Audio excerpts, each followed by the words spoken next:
Hi, my name is Sharren Haskel. I'm a member of the parliament here in Israel. The parliament's called the Knesset.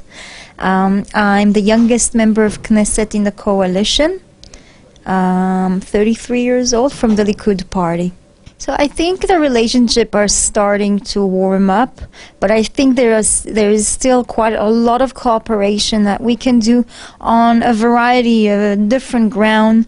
If it's trade, that we've been friends with Turkey and we've been exchanging goods for a very long time, particularly tourism as well. Yeah. I don't think there's one Israeli that didn't visit Turkey. There's many threats and challenges that many countries are facing together, and through mutual cooperation we'll be able to actually further and strengthen our friendships and our relationship. For example, the security issue. There's a problem growing not just in Israel and in Turkey, but also in Europe, yes, also in America, of terrorism, of people that go on suicide missions to harm and hurt and murder as many people as possible. We had quite a few Israeli citizens being hurt in Turkey recently as well. Not just Jewish Israelis, but also Christian and Muslim Israelis. I think this is one of the major challenges that we have now. It's a mutual threat. I think that through a good cooperation on security levels, on fighting against terrorism, we definitely can strengthen our friendships as well. I think that it's governments that need to approach that.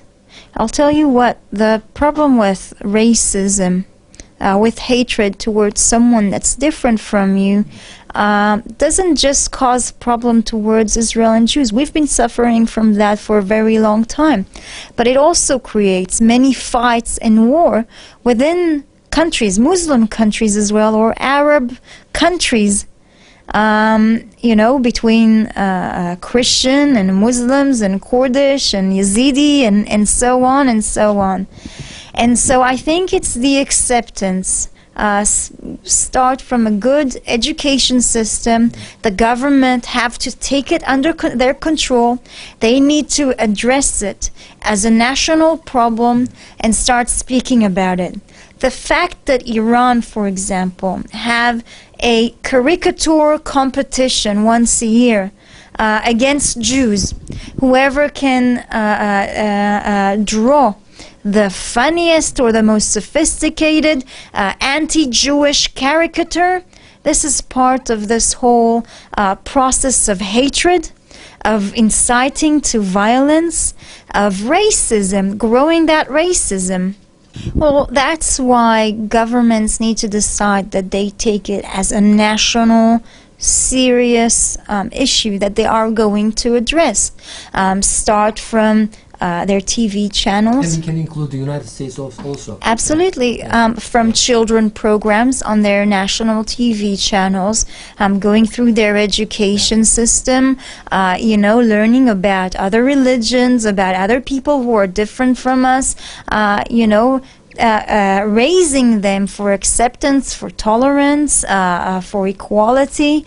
It is something that the government needs to point out, address, and build a national program against these things. Unfortunately, as we see a little bit in the Arab world, some of the governments are actually promoting that, like the example that I gave you before. Well, I really hope so. I think that what's so beautiful about Jerusalem is that this city is open to all religion, to all people. We have here, I think, more than 2 million, I think they've counted, tourists coming through our gates every year. Most of them come to see this beautiful ancient city that have so much history. I think this is one thing that can join us all together instead of separating us. I've actually met in a few conferences a few women parliamentarians from Turkey. They are very talented and wise parliamentarian. I had the pleasure to actually meet them. I think that as people, some of us are better or worse in certain subjects, but it's not necessarily because we're men or women. It is because of the talent that we grow, about how hard we study or we learn a certain subject. And so it's up to every individual to grow that, to believe that they're capable and then they can actually do that. I mean, the political system is quite a male-dominated world in that sense. But women have a lot of space to grow in it as well. And sometimes you need to push a little bit your elbows. But this is something that we're willing to fight for. This is something, I mean, there's many other subjects that if you take 40, 20, 60, 100 years back, it wouldn't be open for women. And slowly we're getting more and more into these positions. More women are setting examples for that. And I think the more women in Turkey set example for young women, for leadership, for different position in any kind of field, the more women will enter that field as well. So that we have different agreements with a few different countries on security and defense cooperation. I think that the more the relationship between Israel are warming up, the more we'll be able to cooperate in this field as well. We do send delegations and advice to many countries around us. Many countries who are very worried about those threats and some other ones as well.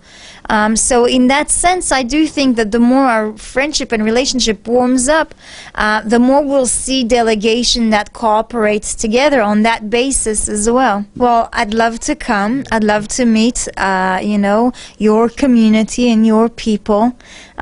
Maybe I'll just add a note. I'm Israeli, but my mom, she's actually Moroccan, born in Rabat. Grew up in this country, and so many of us come from many countries around that region as well. North Africa, the Middle East, some are Turkish as well, and so our culture is very much intertwined together. We cook the same food, sometimes we speak the same language, we have the same manners, and you know what? It feels like family. This fabric of democracy, of equality, of freedom for individual.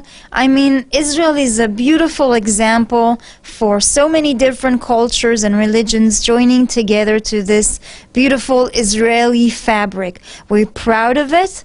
We promote all of our minorities. They take part of every aspect of our community, of the country. Oh, thank you very much, and please send my love to the Turkish people.